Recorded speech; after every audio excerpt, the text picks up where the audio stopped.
So what we're going to do is today's games. We'll technically review all the weekends because let's be real, it's not like a really sick league where you want to go every game super in depth. So today's games are TSM versus 100 Thieves.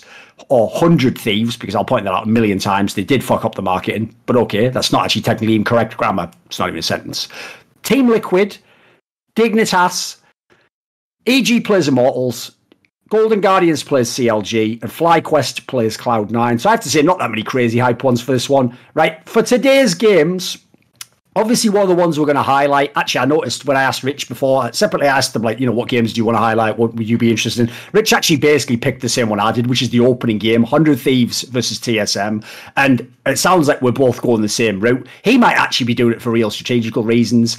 I actually, listen, I'm never going to have faith in Abadagi and fucking the team that Papa Smithy's put together until I see the results. I just really, really want to believe TSM will lose.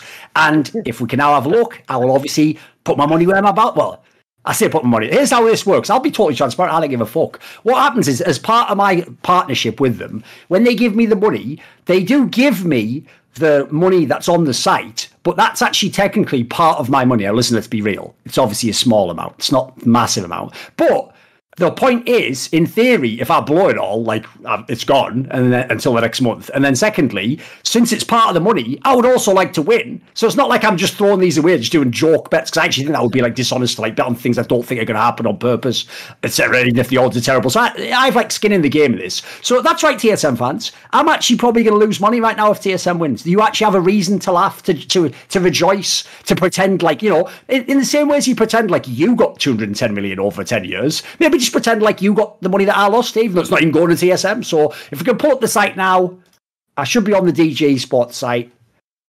Now, I'm just going to make basically, see, I'm on the site here. I'm going to go to the first game. You can see not bad odds. Like 100 Thieves is 2.148. Now, I will say, if you calculate it, it's like the TSM has to win, like, I don't know, fucking isn't it like 70% of the time or something to justify these odds or something. I still think and hope, fervently hope. Now, I actually do just think, because let's be real, like, Abadagi and LCS is going to be way better than LXC. Let's be real right there for a start off. And the rest of the team was already pretty good. Like, I already thought 100 Thieves was good. They just didn't have the most important player that you can have in fucking League of Legends, the mid laner. So I'm just going to go on the overall game. I'm not going to do anything fancy. We'll do that on future episodes when we have a chance to go into, like, some stat reason, like whether to get the first tower or whatever. We'll do all that in future ones. For this one, let's just make it nice and simple. We'll just go on here. Wait there a sec. I think it's just lagged. Oh, sorry. I have to go to here. Right, there we go. There we go. That makes sense.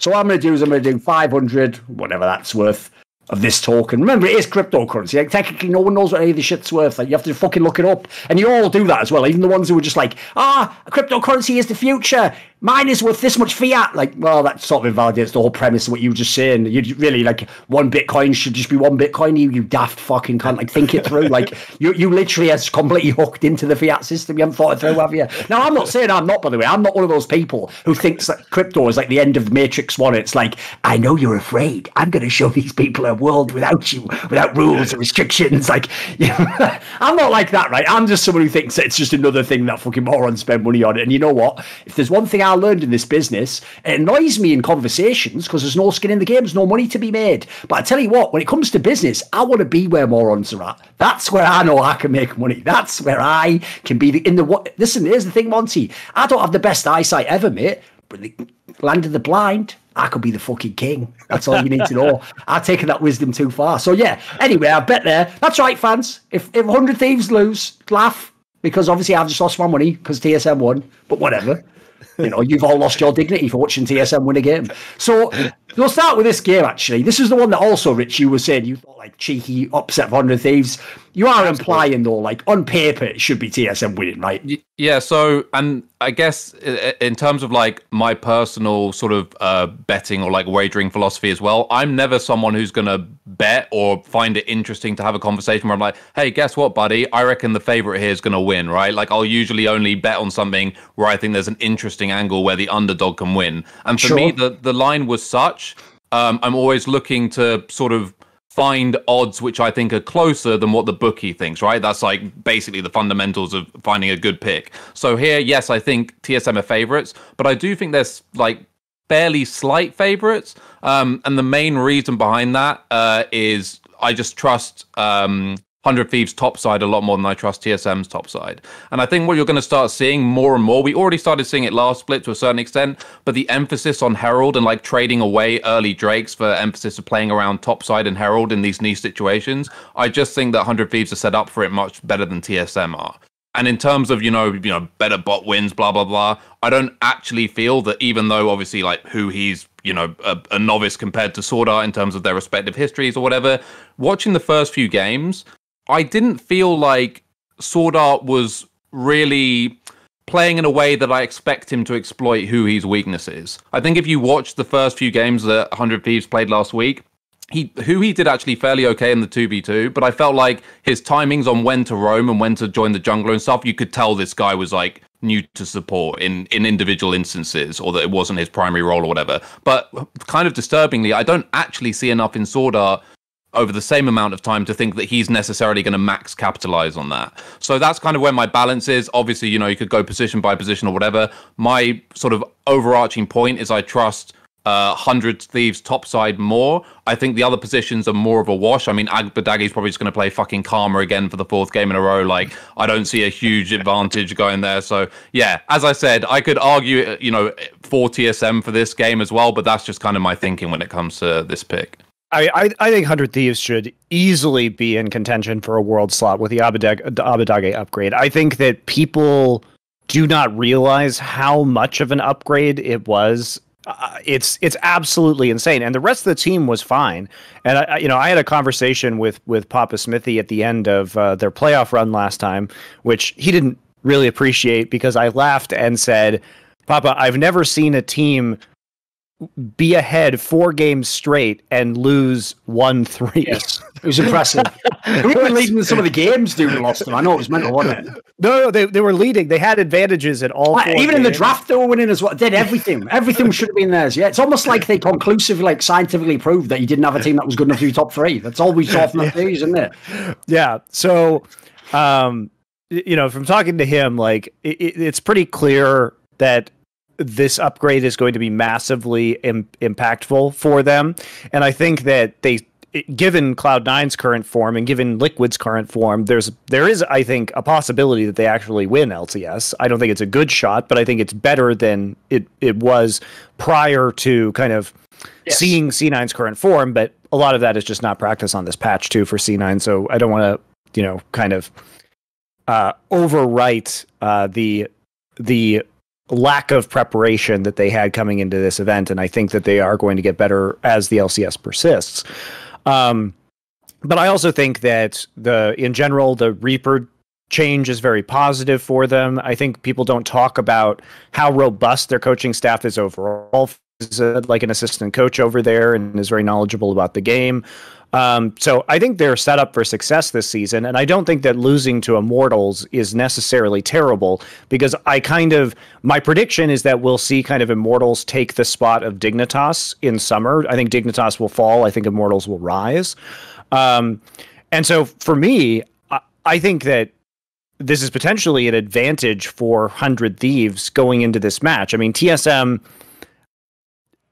their win was against an Alphari-less Team Liquid, who obviously has internal turmoil. I'm sure we'll go over the Team Liquid statement that they just put out a few minutes ago in a little bit. EG is not super impressive overall.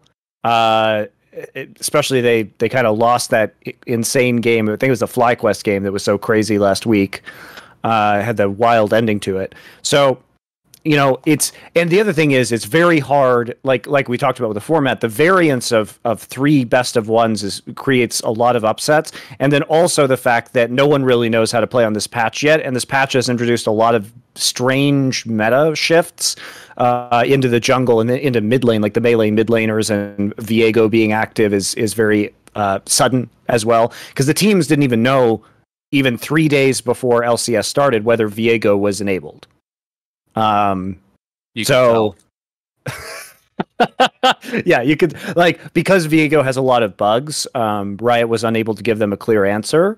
So my point is that there is a lot of chaos in the league right now, and I think reading too much into these first couple of weeks and losing your head over it is not going to be super helpful. But it also leads to potential of an upset. But I don't think TSM is a heavy favorite going into this one at all.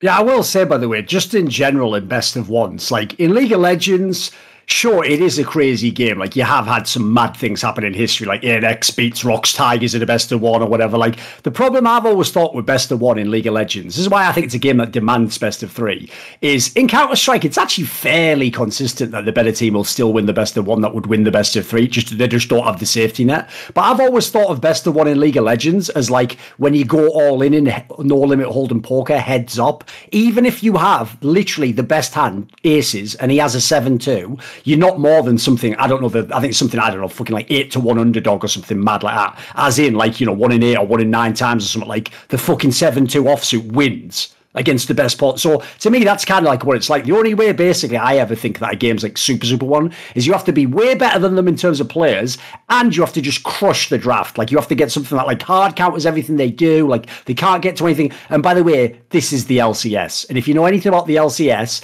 players are not literally, for whatever reason, comfortable enough with champion pools, even at the top level, that you can actually do those sorts of crazy like draft kingdoms that like the LSs of the world want to do. Like, you can maybe do that in like the best LPL game or something, but you're not going to ever see that in LCS for my money.